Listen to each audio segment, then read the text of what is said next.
Wanita ini bernama Ann. Dia adalah ketua komunitas pembela hak asasi warga kulit hitam di kota Durham, Amerika Serikat. Pagi itu, Ann datang ke kantor wali kota untuk menuntut agar warga kulit hitam disediakan tempat tinggal yang layak. Tapi saat Ann sedang serius menyampaikan tuntutannya, petugas kulit putih malah cuek dan tidak mau mendengarkan Ann. Dan Ann pun menepuk kepala petugas itu.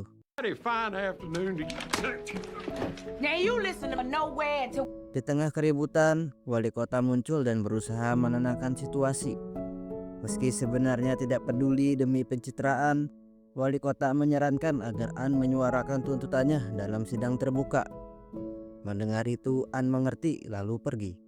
Malamnya terlihat seorang pria bernama Ellis sedang berpidato memberi arahan di hadapan para anggota organisasinya.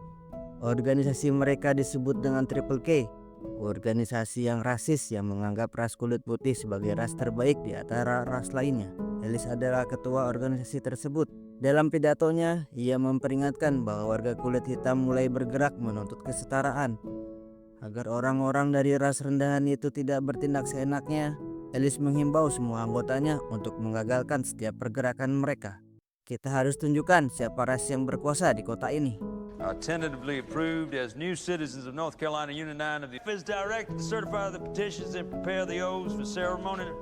Esok paginya, wali kota mampir ke pom bensin milik Ellis. Saat mengisi bensin, ia memberitahu bahwa nanti malam Ann bersama warga kulit hitam akan datang ke sidang terbuka di balai kota. Karena tidak bisa menghalangi mereka secara langsung, wali kota meminta bantuan Ellis. Mendengar itu, Ellis pun mengerti. Malamnya, saat sampai di balai kota, Ann kaget melihat semua bangku telah diduduki oleh anggota Triple K. Mau tidak mau, Ann dan warga kulit hitam harus berdiri. Ketika sidang dimulai, Ann maju ke depan dan menunjukkan surat-surat keluhan sambil berkata, "Selama ini perumahan khusus warga kulit hitam dibangun asal-asalan dan tidak layak huni. Tidak ada toilet, lingkungannya kumuh, airnya juga keruh." Dengan tegas ia meminta wali kota memperlakukan mereka layaknya manusia. We are fed up with this man and his eviction. He has absolutely no care for his tenants' living conditions. Live like this. Namun, meski sudah berusaha keras memohon, wali kota hanya berkata bahwa tuntutan tersebut akan dipertimbangkan terlebih dahulu. Sidang pun ditunda. Keesokan paginya, terlihat Ellis menjenguk salah satu putranya di rumah sakit. Anak itu mengidap autisme. Meski berbeda dengan anak-anak lain, Ellis tetap menyayangi buah hatinya. Di sisi lain, di sekolah khusus anak kulit hitam, saat jam pelajaran sedang berlangsung, tiba-tiba terjadi kebakaran.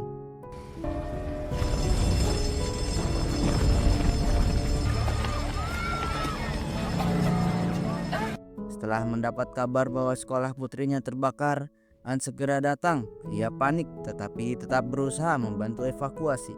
Di tengah evakuasi, kepala sekolah Bill mengabarkan bahwa seluruh bangunan habis terbakar, sehingga sekolah harus ditutup. Mendengar itu, Ann pun shock. Demi masa depan putrinya dan anak kulit hitam lainnya, ia harus melakukan sesuatu. Malamnya di sebuah bar, saat Ellis sedang nongkrong, seorang politisi menghampiri dan memberitahu bahwa tadi siang sekolah kulit hitam baru saja kebakaran. Sekarang Ann sedang mencoba mengajukan permohonan agar para siswa kulit hitam bisa pindah dan bergabung ke sekolah kulit putih. Permohonan itu rencananya akan dibahas dalam sidang terbuka berikutnya. Ellis sangat kesal jika dibiarkan ras rendahan itu akan semakin berani. But this ain't no small landlord dispute, Garland. That's why I'm here, CP. Beberapa hari kemudian di persidangan terbuka, Ann datang bersama orang tua siswa, sementara Ellis juga hadir dengan membawa anggotanya. Situasi kembali memanas, akibatnya wali kota lagi-lagi memutuskan untuk menunda sidang. Have you been to the school? I seen the school.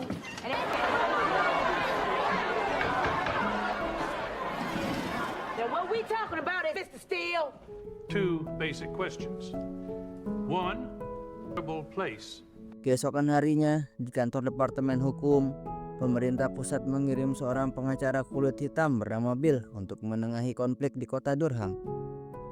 Bill adalah seorang pengacara berpengalaman dalam menyelesaikan perselisihan antar ras.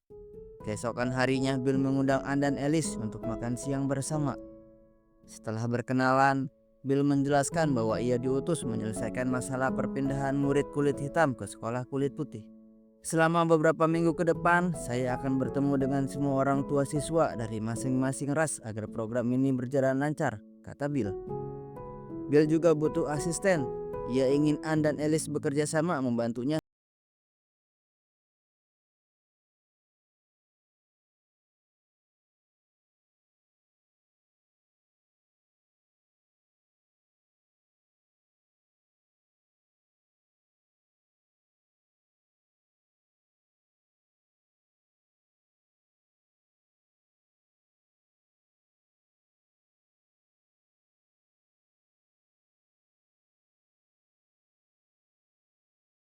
Sekolah. Saat rapat berlangsung, Bill berkata, "Selain para orang tua siswa, nantinya kita juga akan mengumpulkan warga kota." Setelah menjelaskan panjang lebar tentang programnya, Bill menunjuk Ann dan Alice sebagai asistennya. Awalnya mereka tetap menolak, namun karena tidak ada orang lain yang mau menggantikan, akhirnya mau tidak mau mereka terpaksa setuju. Keesokan harinya semua mulai menyebarkan brosur untuk mengundang masyarakat agar ikut bergabung dalam diskusi. I'm watching the cruisers below and trying hard to boost the flow. My weekends are all. 1 minggu berlalu, setelah para orang tua siswa dan masyarakat berkumpul di sekolah, Bill mulai memimpin jalan rapat. Berjam-jam lamanya mereka berdiskusi. Di akhir sesi Bill berkata, "Di pertemuan berikutnya kita akan memilih 5 orang juri dari masing-masing ras untuk memberikan voting apakah para siswa kulit hitam boleh masuk ke sekolah kulit putih." Sebelum rapat ditutup, salah satu peserta menyarankan, "Bagaimana kalau kita semua berdoa bersama?" Namun Alice langsung menolak. "Saya tidak sudi. Doa orang kulit hitam berbeda dengan doa orang kulit putih." Gospel music is absolutely was just something so one-sided. I'm a little disappointed in it. Okay, I can appreciate. Selesai pertemuan, di luar gedung Ann menemui Alice dan meluapkan amarahnya. "Ras kita memang berbeda, tapi ingat, Tuhan menciptakan seluruh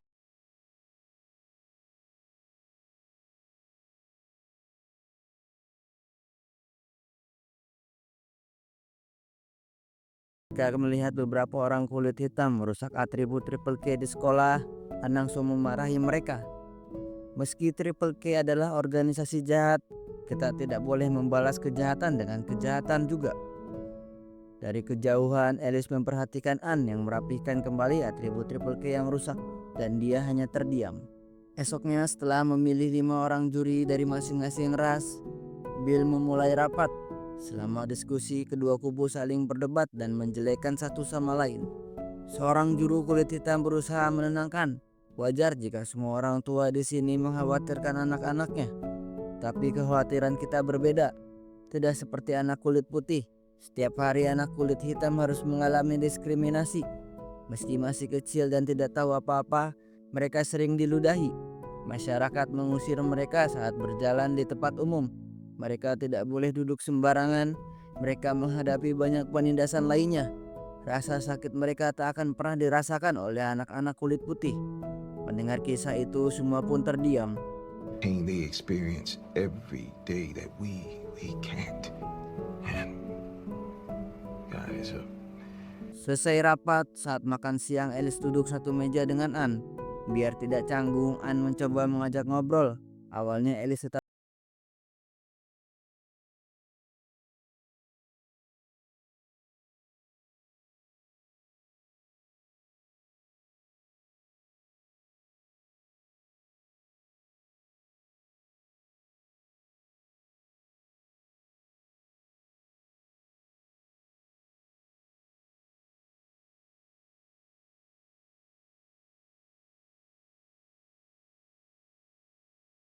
Alice pun buru-buru pergi. Saat sampai di sana, ia kaget melihat anaknya dipindahkan ke ruangan umum bersama pasien normal lainnya.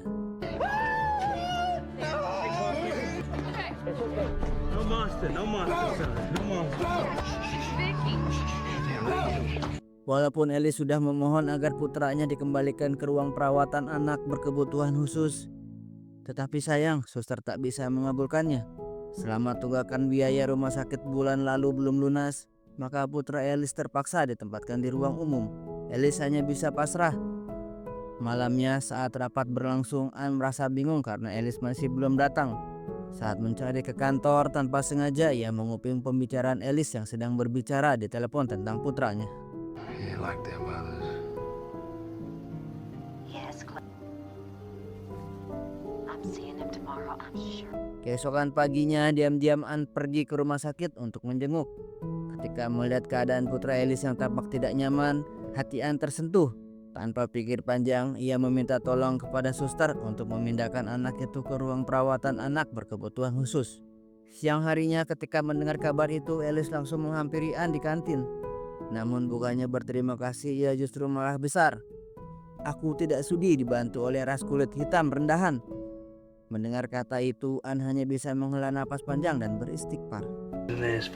Okay. Okay. It's just what I do, CP. I didn't do it for you. Keesokan harinya, Bill mengajak Anne, Elis serta para orang tua siswa mengunjungi sekolah anak kulit hitam yang kebakaran. Saat berkeliling dan menyaksikan betapa parahnya kondisi sekolah itu, perlahan-lahan hati Elis mulai luluh. Malamnya sepulang ke rumah, Elis curhat kepada istrinya bernama Mary. Elis bercerita tentang keadaan sekolah anak-anak kulit hitam. Mendengar cerita suaminya, Mary pun merasa lega. Di momen itu Mary bertanya, "Kalau sekarang kamu sudah mulai membuka hati dan mau saling menerima satu sama lain, lalu apa yang sebenarnya sedang kamu perjuangkan? Siapa lawanmu sekarang?" Keesokan paginya Mary berkunjung ke rumah Anne. Dengan ramah Anne mempersilakannya masuk. Mereka pun langsung akrab, bahkan mulai bergosip tentang Elis. Sementara itu di hutan, Elis sedang mengawasi anggota Triple K yang berlatih menembak. Seorang rekannya menghampiri sambil mengisap rokok. "Kamu sudah dengar kabar? Anne yang menolong putramu kini telah menjadi perbincangan di seluruh organisasi." Rekannya pun mengingatkan, "Jangan gara-gara ditolong oleh ras rendahan, kamu jadi lemah. Jangan lupa tujuan awal kita." Tak hanya Elis, para juri kulit putih lainnya juga mulai terlihat akrab dengan orang kulit hitam. Rekannya khawatir mereka semua akan berkhianat. Mendengar itu, Elis membantah dan pergi begitu saja. Esok paginya saat Elis mampir ke bar, rekannya memberitahu bahwa saat perhitungan suara nanti, dia bisa memastikan Elis akan menang. "Soalnya aku dan wali kota sudah bekerja sama untuk mengancam para juri kulit putih agar tak ada yang berani berkhianat." Malam harinya, dalam pertemuan organisasi, Elis terkejut saat para petinggi Triple K pusat tiba-tiba hadir.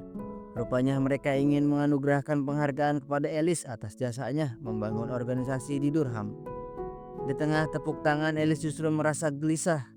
Ia mulai bimbang apakah yang selama ini ia lakukan adalah kesalahan.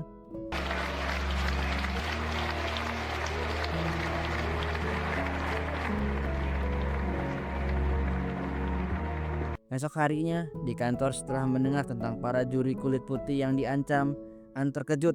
Tak lama kemudian Elis datang.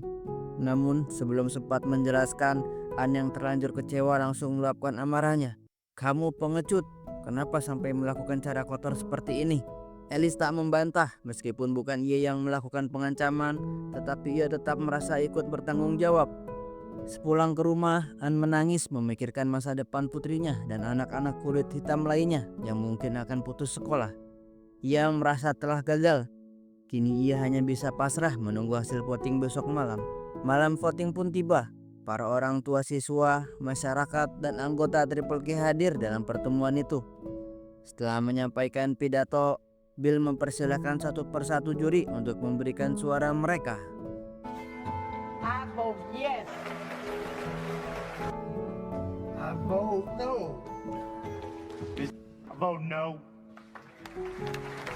I vote. I believe in school integration and I vote yes. Suara terus bergantian hingga akhirnya tiba giliran Elis. Saat maju ke depan sebelum memberikan suara, ia menceritakan bagaimana awal mula ia bergabung dengan organisasi Triple K. Lalu ia mengeluarkan kartu keanggotaannya dan berkata, "Awalnya aku sangat yakin bahwa ras kulit putih adalah yang terhebat. Sangat yakin. Namun setelah aku membuka hati dan mencoba mengenal ras lain lebih dekat, akhirnya aku sadar kita semua manusia yang sama. Apapun rasnya, Tuhan tetap satu. Tuhan yang menciptakan kita semua. Dan Ellis pun mengatakan yes pada voting tersebut. Because there's a lot of that going around right here in this room. Last 2 weeks been full of people just black folk. I teach people to hate black folk. Period to us. I don't have no need for this anymore. Keesokan paginya saat baru bangun tidur, Ellis mendapatkan kabar bahwa pom bensinnya mengalami kebocoran. Beruntung api berhasil dipadamkan.